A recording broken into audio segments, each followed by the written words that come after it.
Yo! Kamusta Pilipinas? Sa lahat po ng mga viewers natin na mga OFW, migrant workers at mga kababayan natin sa iba't ibang bansa, magandang hapon sa inyong lahat. At eto na nga, tuloy-tuloy ang paghahasik ng kasamaan ng mga masasamang espiritu diyan sa gobyerno. Katulad na lang nitong tandem ni Lacson Soto. Ito po yung balita. Senator Jinggoy Estrada, Senator Joel Villanueva at Sen. Chis Escudero rekomendadong makasuhan sa draft ng Partial Senate Blue Ribbon Committee Report ukol sa katiwalian sa flood control projects ayon kay Senate President Pro Tempore Ping Lacson. Ito po ay sangalan ba ng paglaban nyo sa korupsyon? Lacson Soto? Soto Lacson? O sangalan ito ng mga agenda nyo? Sangalan ng pwesto mo sa Senado bilang Senate President? At sa pangarap mo bilang Vice President? O diba, nangangarap kang mag-Vice President? Gusto mong matanggal si BP Sara at baka ikaw ang i-appoint ni Bongbong Marcos bilang Vice President. O diba? Example po nung natanggal si ERAP.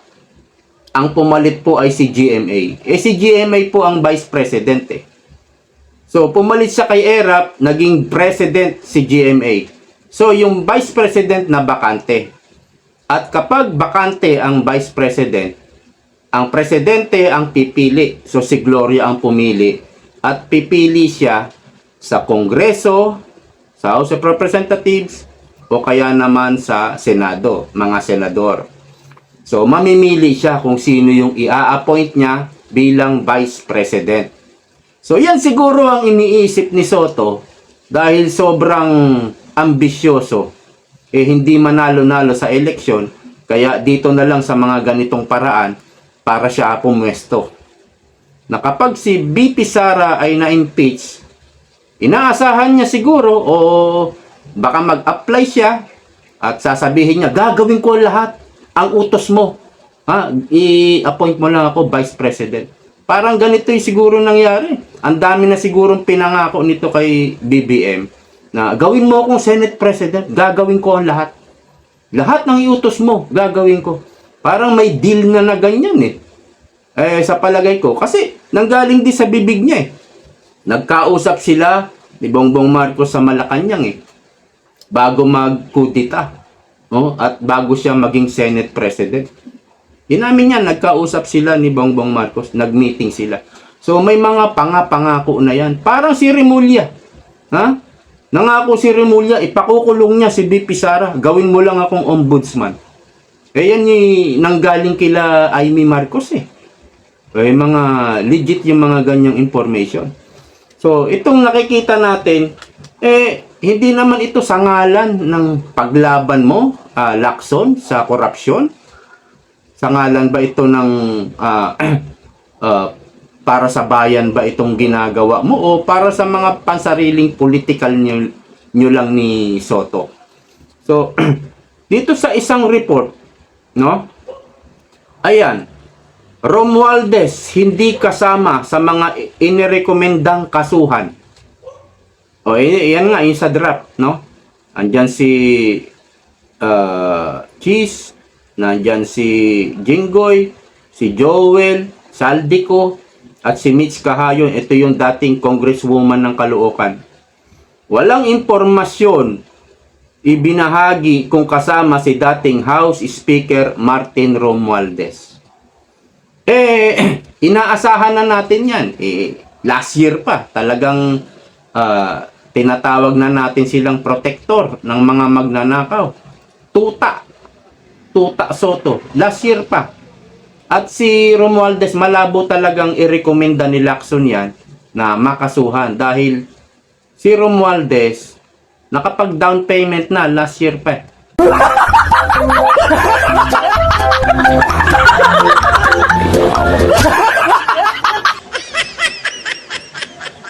Nakapag-deliver na ng parcel yan diyan kay Lacson Soto. Imposible na Puprotekta ka, wala ka mang mapapala. Imposible naman yun. Ano kayo, sweet? Sweet kayo, Pinky at Tamba? Hindi siguro. Ha? So, eto, meron pang isang purpose yan. Kung ipakukulong nila yung tatlo sa impeachment ni BP Sara. Ha? Ano pa? Kapag nakulong itong tatlo, sobrang mapipilaya na yung minority. So, papaano pa sila magkukudita? Nabawasan sila ng tatlo. So, ang ginagawa ni Soto at ni Lacson, pinoprotektahan nila yung pwesto nila sa Senado. Kailangan hindi sila matanggal sa Senado. So, anong gagawin? Garapalang ikukulong itong mga to. Samantalang kitang-kita na ng taong bayan at ng buong mundo, ang mastermind ay si Romualdez at si Marcos. Pero lilinlangin nila, lalansingin nila yung mga tao, at ito ang kanilang pang-diversion. Ayan, meron kaming naipakulong na malaking isda. Pero alam na natin, no, na sila yung mastermind. Pero patuloy na pinoprotektahan ng dalawang ito. At hindi rin natin alam, baka pag nagkudita nga at napalitan si Soto, baka mahalungkat na itong si Soto at si Lacson ay mayroong insertion this 2026 budget. O, di ba? O, di ba? Binuking sila ni Marcoleta doon sa text ni Yusek Cabral, yung namayapa na tumalon sa Benguet. Binuking yan. May video niyan sa YouTube, may video niya sa Senate channel ng Senate of the Philippines. Meron niyang video kung saan binuking sila ni Marcoleta, kinwestiyon. Ano po itong text ni Yusek Cabral sa inyong dalawa, ni Soto, Lacson? Ha? Ang text po ni Yusek Cabral, Mr. Senator, ganito, Soto, pwede na po kayong maglista, magpadala ng lista ng mga proposal nyong infrastructure flood control project. Inaalok na sila ni Yusek Cabral na kung ano yung gusto nilang i-insert doon sa NEP, sa budget ng DPWH mismo, hindi sa BICAM. O, di ba? Binuking kayo ni Marcoleta, kaya lang sinabi ni, ay wala yun, sabi ni Lacson, wala yun. Yun ang kinatatakot nila. Kapag napalitan si Soto, mabubuking yan nila Cayetano. Ahoy, may insertion pala kayo. O, di ba? Kaya itong dalawang ito at yung mga kasabwat nila, talagang sinanla na nila yung kaluluwa nila kay Lucifer.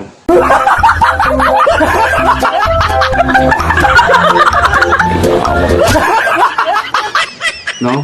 Wala na tong hiya-hiya. Sa bagay, ang kakapal ng mga balat ng buhaya, di ba? Parang saksakin mo nga yan, parang hindi yata tatalab yung sa kapal ng balat ng buhaya. Ganyan ba po kagarapal ang mga namumuno sa atin, mga leader natin. President pa yan, ha? Kasi Senate President eh. So, President pa yung leader natin na yan. Kaya lang, ganito na. Ganito na kagarapan. Wala na po silang nagagawa sa taong bayan at sa ating bansa. Puro politiko, pamumulitika. Puro ganyan na po yung report sa pahayagan. Wala pong maganda. Wala para sa ekonomiya, ginagawa yung Senado, yung Congress, impeachment. Ito naman, pagpapakulong. Puro ganyan po. Kanino po manggagaling yung ipangbabayad dyan sa impeachment? Ito, meron akong narinig nabasa kay Belhica. Belhica ba yun? Yung dati pong chairman ng PACC. Ito si Belhica nga. Pasadahan natin to. Impeachment na sinampa ng abogado ni BBM at FLM, complete informed. Nagpataas na ng presyo ang mga crooks. Babaha ng pera ngayon sa Kongreso. 2 impeachment, kahiya kayo, isara nyo na yan. Posible po at mayroon pong tama ito na posibleng bumaha dahil mahilig po sa baha itong mga buaya dyan sa Kongreso. Paborito nila yung baha. Posible po dahil dalawa po ang ini-impeach. Kung ang budget sa pirma ni VP Sara nakaraang taon, gumastos sila ng 32 billion. Doblihin mo po yun dahil ini-impeach na rin po si PBBM. Yung AX tupad, wala na yata, inalis. Pero nilipat lang sa MAIP. Excuse. Yung MAIP, nilipat lang at lumobo yung budget ng MAIP. At yung flood control, nabawasan. Pero meron pa rin flood control. Kaya lang, yung binawas, inilipat lang sa farm to market road. Nandyan pa rin po yung mga unprogrammed funds.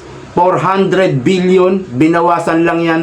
495 yata yun, binawasan ng binito ni PBBM yung 95 billion. 400 billion, farm to market road, flood control, maipip. Yan po, dyan po kukunin. Yung mga pambayad dyan sa impeachment, pambayad sa mga protector na galing sa pera ng bayan at tayo na naman ang malulubog nito sa kahirapan. So, ang tindi. Ang tindi po, ngayon lang po tayo nakaranas, nakakita ng ganyan sa tagal ko sa pagtutok sa gobyerno, sa politika, since nung napatalsik si Erap, medyo tumutok na ako, naging aware na ako may isip na po ako noon. Naging aware na po ako na manood ng balita, tumutok sa politika. Ngayon lang ako, kahit naman sino talagang nakakalula itong mga nakawan nila.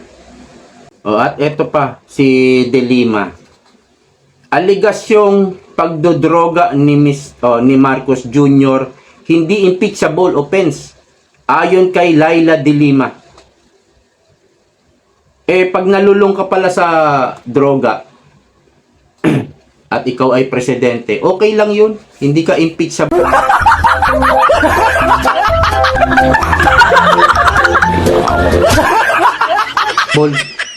Kahit lulong ka na sa droga. Palibhasa, binuking ito ni dating President Rodrigo Duterte. Naalala nyo yung kwento sa driver ni Laila De Lima? Si President Duterte mismo ang nag-expose niyan. Na yung driver niya, bet ka niya. No? Tapos itong driver niya, may contact ito sa Bureau of Prison. Yung mga drug lord doon. At in-expose ni Duterte na doon sa Bilibid, sa Muntinlupa, may ginagawa ring, may lutuan din ng shabu. Ang babae nakakapasok, mga putatsing.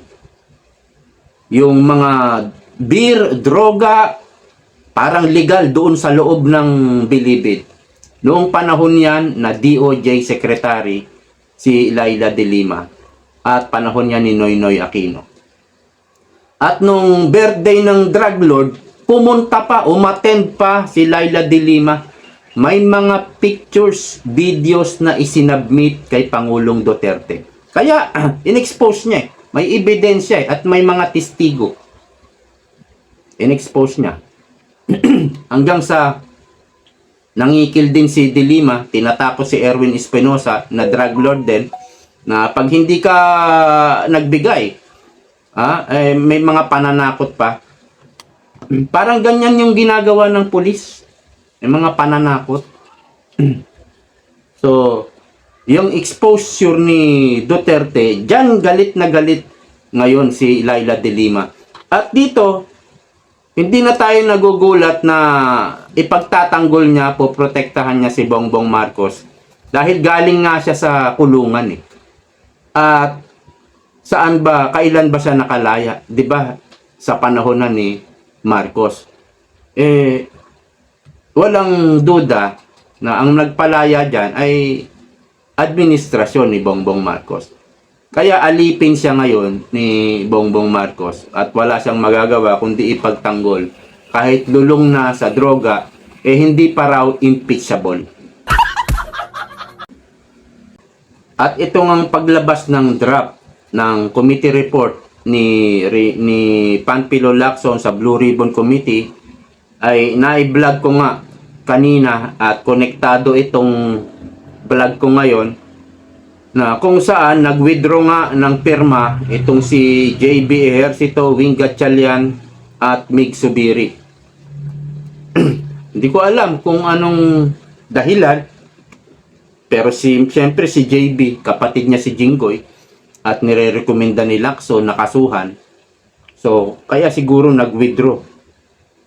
Malalaan pa natin sa final report, no, ng Blue Ribbon Committee kung magpipirmahan niya. JB, kapatid mo si Jinggoy.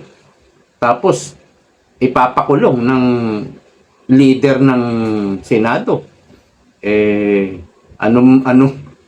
Hindi pa ba kayo magkukudita? Pag hindi nyo pinalitan niya si Soto, baka bukas makalawa, kayo naman na may kaso. Mag-isip-isip kayo. So, hanggang dito na lang po muna sa ngayon. Yan lang po ang ating paglilingkod. Maraming salamat po sa patuloy na pagsuporta. See you po next time. Bye-bye.